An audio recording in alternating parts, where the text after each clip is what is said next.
এই ক্লিপের মধ্যে যেগুলো দেখা যাচ্ছে, এটা কি দেখে বোঝা যাচ্ছে যে এগুলো আসলে কি? আমিও প্রথমে বুঝতে পারছিলাম না, মনে হচ্ছিল কোনো একটা ফুল বা ফল জাতীয় কোনো কিছু।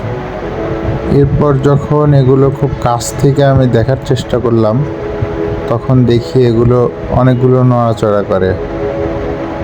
তারপর বুঝলাম যে এগুলো আসলে কোনো ফুল বা ফল না, এগুলো গাছে ঘুমিয়ে আছে চড়ুই পাখি।